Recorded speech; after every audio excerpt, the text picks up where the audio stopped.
আমি যে রান্নাটা সাধারণত এই বেলায় মানে সকালের দিকেই রান্নাগুলো সেরে রাখি, কারণ বিকেলবেলায় ইফতারি রাখি বেশ অনেকগুলো থাকে, দুটো একসাথে করতে চাপ পড়ে যায়। আর আমার তো মাথা ব্যথা প্রবলেম আছে।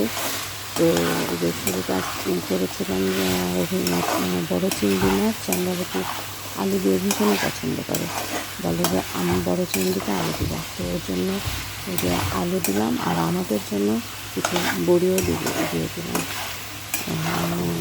ডালের বড়ি, কুমড়ো বড়ি দিয়ে চিংড়ি মাছটা মূলত চন্দ্রাবতীর জন্যই, কিন্তু আমরা সবাই খাবো, বেশ ভালো লাগে এভাবে রান্না করলে। ঝোল ঝোল করে আলু দিয়ে চিংড়ি মাছটা একটু মাখামাখি করে রান্না করলে অনেকটাই মজা হয়, ও বেশ মজা করে খায়। তো চিংড়ি মাছটা করলাম, চিংড়ি মাছটা রান্না শেষ করা হয়ে গেলে তোরা আবার আবদার করলো যে সেহরিতে একটা, আর এরাতে একটা, মাঝে মাঝে ভাজা করে ওরা বেশি খেতে চায় না। তো একটা গেস্টও আমার বাসায় আজকে আসার কথা আছে, তো হঠাৎ করেই প্ল্যান। গেস্ট অবশ্য বিদেশি একজন, তো উনি খিচুড়ি আর বিফ ভুনা ভীষণই পছন্দ করে। তো আবার ওনার জন্য আবার আলাদা করে বিফ ভুনা করলাম, আর পোলাওয়ের চাল দিয়ে মুগ ডাল দিয়ে একটু খিচুড়ি ভুনা খিচুড়ি আর বিফ ভুনা ওনার জন্য রেডি করলাম। তো এই বেলাতে আমার এগুলোই রান্না ছিল, চিংড়ি মাছ আর হচ্ছে বিফ ভুনা, খিচুড়ি ভুনা। বিফ ভুনা কালারটা এত সুন্দর আসছে, আমি জানি না, আমার বিফ রান্নার কালারটা বরাবরই ভীষণই ভালো হয়, দেখতে ভীষণই ভালো লাগে। বিফটা বেশ কষায় রান্না করছিলাম, যেটা আমি ঝাল কম খাবো, তো ঝাল কম দিয়ে রান্না করা হলো।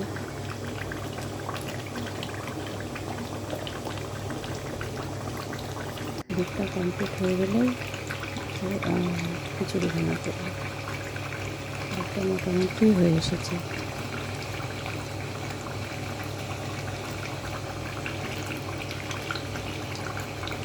এই তো আজকের ইফতারি মাংস রান্না করে করলাম। চুলাতে আমি মাংসের সাথে খিচুড়ি আগেই বসিয়ে দিয়েছিলাম।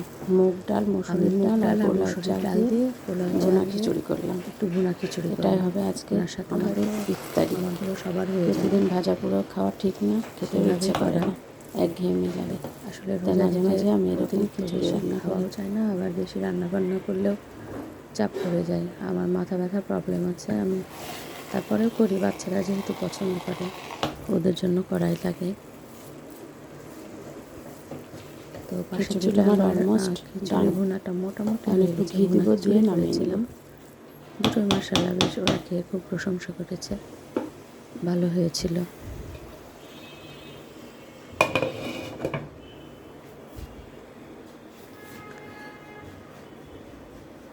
এই তো আমার রান্না শেষ, আমি এখন ইফতারির কিছু আইটেম রেডি করব।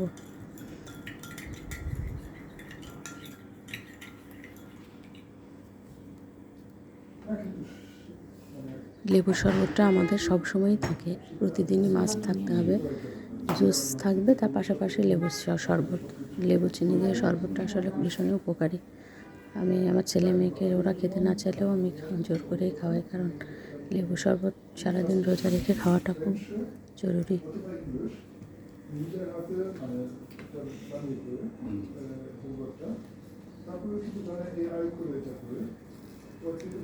তো টেবিলটা আমার মেয়ে সাজিয়েছে, বেগুনি তো অনেকে খেয়েছেন, মিষ্টি কুমড়ার চপ কে কে খেয়েছেন? তারপরে আমার ভাজাভুজি যে ট্রেটা, আমি আজকে মিষ্টি কুমড়ার চপ বানাবো। যারা খেয়েছেন তারা তো জানেনই এর টেস্টটা কি, যারা খাননি তারা অবশ্যই একবার ট্রাই করে দেখবেন।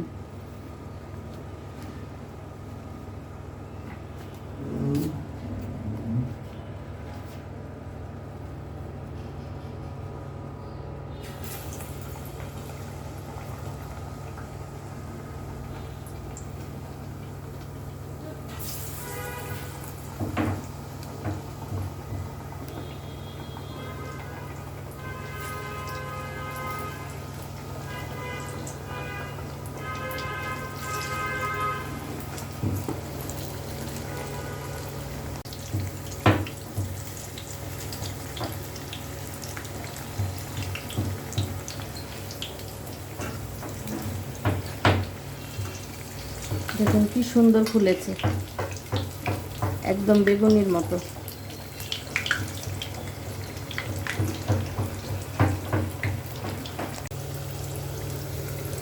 দেখুন কি সুন্দর ফুলকো ফুলকো হয়েছে আমার মিষ্টি কুমড়োর চপ।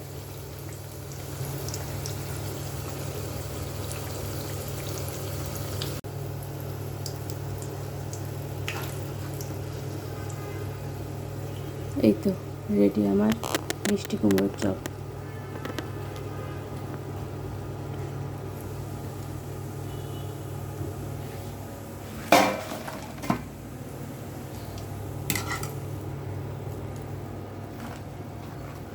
দেখুন কি সুন্দর হয়েছে, একদম মুচমুচে ক্রিস্পি।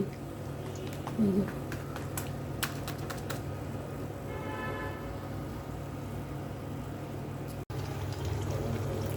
ফুলকো লুচির মতোই আমার বেগুনিও ফুলকো ফুলকো হয়েছে, দেখুন ফুলকো বেগুনি।